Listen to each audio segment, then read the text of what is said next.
নমস্কার। সন্ধ্যের ৮টার বিশেষ নিবেদন অলৌকিকে আপনাদের সকলকে স্বাগত জানাই। আজকে আমরা পাঠ করব লেখক প্রবোধ কুমার সান্যালের লেখা ডাক্তারের সাহস। তাহলে শুরু হতে চলেছে আজকের গল্প। বরাহনগর জায়গাটার নাম সকলেই জানে। কলকাতার উত্তরে মাইল ২ গেলেই বরাহনগর। আজকাল শ্যামবাজার থেকে মোটর বাসও যায়। আগে যেতে হতো হেঁটে কিংবা শেয়ারের গাড়িতে। শেয়ারের গাড়ি ছাড়তো কোম্পানি বাগানের মধ্যে, এক একজনের ৪ আনা। কলকাতায় যাতায়াত করতে গেলে এছাড়া আর উপায় ছিল। বরাহনগরের বড় রাস্তার দুধারে তখন কলকারখানা, মুটে মজুর, দোকান বাজার, পাট আর ভুসি মালের আরো। এইসবে ভিড় ছিল বেশি। এদের ধারে ধারে শ্রমিকদের বস্তিগুলোও দেখা যেত।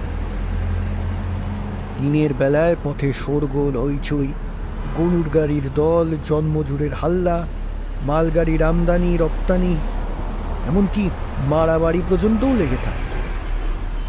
কিন্তু সন্ধে হলেই তাদের আর চিহ্ন পর্যন্ত থাকত না। পথ হয়ে যেত নির্জন মরুভূমি। রাতের বেলা সে পথে হেঁটে যাওয়াও নিরাপদ ছিল না। মাঝে মাঝে এক আধটা কুকুর কেবল ডাকত। অনেক অসতর্ক পথী নাকি অনেক দিন রাতে এই পথে গুন্ডাদের দ্বারা লাঞ্ছিত হয়েছে।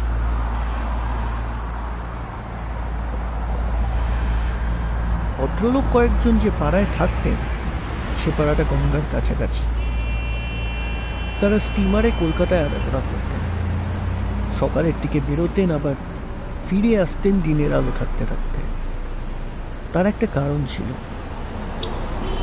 যে পথটা দিয়ে তারা পাড়ার ভেতর ঢুকতেন, সেই পথের দক্ষিণ দিকে একটা প্রকাণ্ড পুরনো বাড়ি অনেক দিন পড়েছিল, এবং বাড়ির ধার দিয়ে সন্ধ্যার পরে হেঁটে যাওয়া তারা উচিত মনে করতেন না। বাড়িটা এখানকার পূর্বকালের জমিদার বংশে। এখন সে জমিদারও নেই, তাদের আগেকার ঐশ্বর্যও নেই। কেউ মরে গেছে, কেউ গেছে ছেড়ে। কিন্তু এই অট্টালিকা এখনো তার ভগ্ন দেহ নিয়ে অতীতকালের স্থবির প্রহরীর মতো দাঁড়িয়ে রয়েছে। বাড়িটা জনহীন, নানা আগাছায় পরিপূর্ণ, বাদুর আর চামচিকের বাসা, শেয়াল আর সাপের অবাধ লীলাপ। শুধু তাই নয়, লোকের বিশ্বাস এই বাড়িতে নাকি কোনো কোনো গভীর রাত্রে মানুষের কান্নাও শোনা যায়। আগেকার সেই জমিদারের 2টি মেয়ে নাকি গলায় দড়ি দিয়ে আত্মহত্যা করেছিল এখানে। অর্থাৎ এ বাড়ির অন্দরমহলে ভূত আছে। ভূতের কথা শুনলে আর রক্ষে নেই। ভগবানের চেয়ে ভূতকে ও পাড়ার লোক বেশি মানে আর ভয় করে। সুতরাং অন্ধকার হলে ও পথ দিয়ে আর কেউ হাঁটে না। কিন্তু চাটুজ্জেদের জামাই এসব আজগুবি কথা হেসেই উড়িয়ে দিলেন। তিনি নতুন ডাক্তারি পাশ করেছেন। কুষ্টি করা দেহ, বিশাল তার বুকের ছাতি। শিলং পাহাড় থেকে সেদিন একটা প্রকাণ্ড বাঘ শিকার করে এনেছেন। তার ভয়ানক সাহস। এসব ভূতটুতে তিনি গ্রাহ্যই করেন না। বড়দিন উপলক্ষে তিনি শ্বশুর বাড়ি বেড়াতে এসেছেন। এ পাড়ার সকলের সঙ্গেই তার পরিচয় হয়েছে। সবাই তাকে ডাক্তার বলে রাখে। ছেলে ছোকরাদের দলে তার নাম ডাক। কদিন ভূতের বাড়ির আলোচনায় তিনি উৎসাহ ভরে বললেন, যদি একটা রাত আমি ও বাড়িতে কাটিয়ে আসতে পারি, তাহলে তোমরা আমাকে কি খাওয়াবে? ছেলেরা অবাক হয়ে বলল, একটা রাত? আপনি বলেন কি ডাক্তারবাবু? 2 ঘন্টার বেশি যদি আপনি থাকতে পারেন তবে কি বলেছি। ডাক্তার প্রথমটা হেসেই অস্থির, তারপর বললেন, কত বাজি ধরবে? ছেলেরা বললে, ভাজি, আপনি যা চাইবেন ফিরে এলে পাবেন। আচ্ছা, সেই ভালো। কথাটা ছড়িয়ে পড়তে দেরি হলো না। পাড়ার বিজ্ঞ লোকেরা এসে বাধা দিয়ে বললেন, অল্প বয়সে আমরা জল চিবিয়ে খেয়েছি, কিন্তু ভূতকে মেনেছি চিরকাল। তুমিও বাড়িতে যেও না বাবা, ভালো মন্দ ঘটলে তখন। ডাক্তার হেসে বললেন,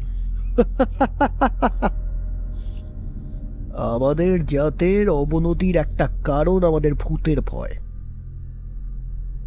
আমাদের কথা শুনবে না তবে? আজ্ঞে না।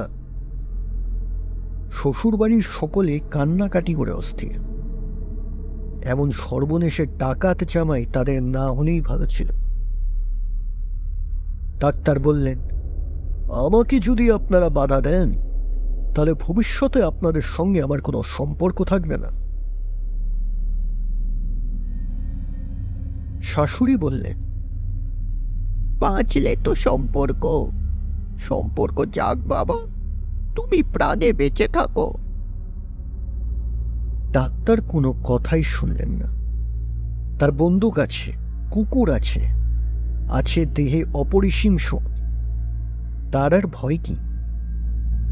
সকলের বাধা নিষেধ অগ্রাহ্য করে তিনি প্রস্তুত হতে লাগলেন।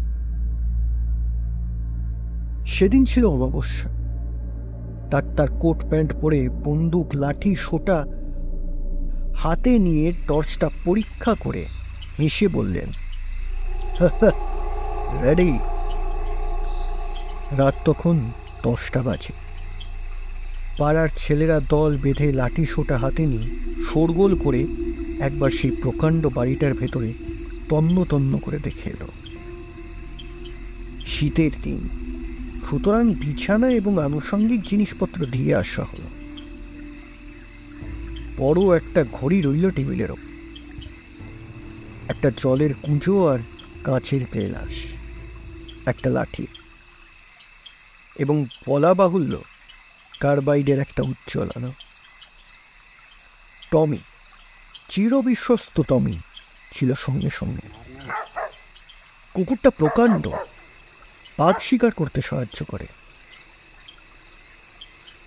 10টার পর একসঙ্গে সবাই বিদায় নিল। তারা তখন এই বাড়ির ভয়ানক অন্ধকার গহ্বর থেকে পালাতে পারলে বাঁচে। কেউ আর কোনো দিকে তাকাতে সাহস করল না, পাছে কিছু বিভীষিকা চোখে পড়ে যায়। ডাক্তার যে একা এই জনহীন অন্ধকার প্রাসাদের মধ্যে নির্বাসিত হয়ে রইলেন এবং তার ভাগ্যে যে কিছু একটা ঘটবেই, সেই কথা ভাবতে ভাবতেই সবাই যে যার বাড়ির দিকে এগুলো। ঘরের দরজা জানলা ডাক্তার একে একে সব বন্ধ করে দিলেন। কোথাও আর এতটুকু ফাঁক নেই। বাইরে বাতাস ঝরে বইলেও আর কোথাও শব্দ হবে না। চারিদিক নিঃশব্দ, নিস্তব্ধ। এই বিশাল অট্টালিকার বাইরে যে রাস্তাঘাট আছে, লোকালয় আছে ও মানুষ আছে, কর্মকোলাহলময় জগৎ আছে, তা কিছুই বুঝবার উপায় নেই। এখানে শত শত মানুষের মৃত্যু ঘটলেও কেউ কোনোদিনও জানতে পারবে না। অমাবস্যার অন্ধকার যেন এই প্রেতপুরীকে উদরস্বাদ করেছে। ঘড়িটায় টিকটিক শব্দ হচ্ছে। 11টা বাজল। নিজের নিঃশ্বাসটা যে ইতিমধ্যে কখন ভারী হয়ে উঠেছে ডাক্তার বুঝতে পারেন। 5 জনে আগে থাকতে ভয় দেখিয়ে দিয়েছে, তাই হয়তো এই দুর্বলতা। মনে হলো ঘড়িটায় আরও একটু আস্তে শব্দ হলে ভালো হয়। ওটা ভয়ানক জীবন্ত। বিছানার ওপর বসে ডাক্তার একবার এদিক ওদিক তাকালেন। দেওয়ালগুলো জীর্ণ, তার গায়ে নানা রকমের আঁকিবুকি কাটা, অনেকটা যেন মানুষের কঙ্কালের মতো। খুটখুট করে একটা আওয়াজ হল। ডাক্তার চমকে ফিরে তাকালেন। না, কেউ নয়, বাতাসের শব্দ। না, বাতাসের নয়, বোধহয় কোনো পোকামাকড়ের আওয়াজ। কিন্তু কোন দিকে? জানলায় না দরজায়? আবার সেই শব্দ। কে ধাক্কা দিল দরজায়? টমি এবার মুখ তুলে তাকালো। একবার সে একটু গো গো করে উঠল। সে যেন বাঘের সন্ধান পেয়েছে। না, কেউ নয়, বাতাস। পুরনো দরজা, বাতাসে একটু নড়ে বই।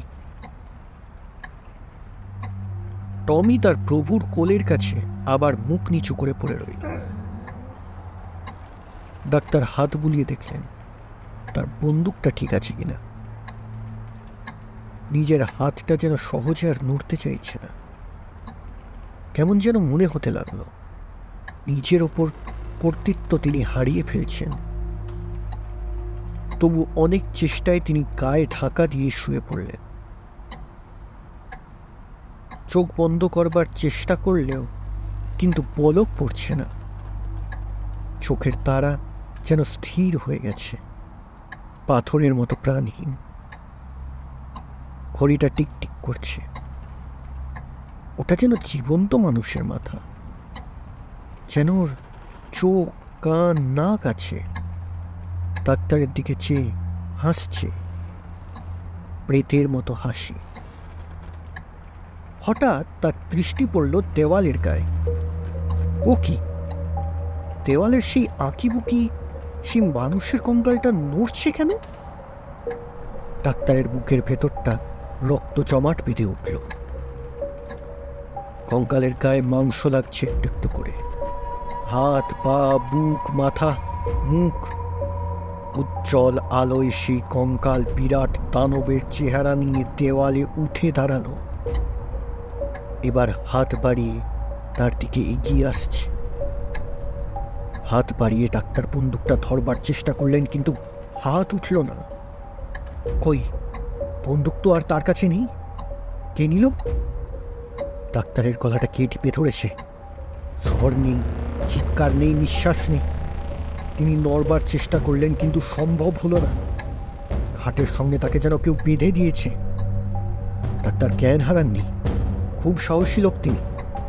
চেয়ে দেখলেন, আশ্চর্য, জলের কুচোটা ঘরের মেঝের উপর পায়চারি করে বেড়াচ্ছে। কাঁচের গ্লাস দুটো টানা মেলে প্রজাপতির মতো উঠছে। হ্যাঁ, এইবার ডাক্তার একটু ভয় পেয়েছে। ভয় তার রোমকূপগুলো অব্দি আর্তনাদ করে উঠল। খটখট করে কিসের একটা যেন শব্দ হলো। কই, টমি তো আর গোঁ গোঁ করে উঠল না। ডাক্তার প্রাণপণে টমির গায়ে একটা চিমটি কাটল, এত জোরে যে টমির গায়ের মাংস তার আঙুলে ছিঁড়ে উঠে এলো। কিন্তু কই, টমি তো উঠল না। তবে তবে বেঁচে আছে তো? টমি বেঁচে নেই, তার সর্বশরীরে এক বিন্দু প্রাণ নেই। মরে সে কাঠের মতো পড়ে আছে। এপাশে বন্দুক নেই, ও পাশে টমি নেই। ঘড়িটায় আর টিকটিক শব্দ হচ্ছে না, সেটা থেমে গেছে। কে থামিয়ে দিল? টেবিলটা এইবার নড়ে উঠল, পায়া চারটে ছড়িয়ে নাচতে লাগলো। টমি, টমি, টমি বেঁচে নেই। বাঁ হাতের কাছে তার মৃতদেহ অসাড়, অচেতন।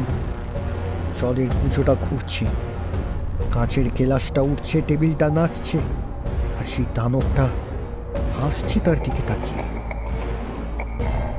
হঠাৎ সশব্দে দরজা জানলাগুলো খুলে গেল। ডাক্তার শিউরে উঠলেন। কারা ঢুকছে ঘরে? বড় বড় মাথা, ঝাঁকড়া ঝাঁকড়া চুল, পুঞ্জ পুঞ্জ অন্ধকারের মতো। মানুষ নয়, দানব নয়, এরা যেন আরো বিচিত্র।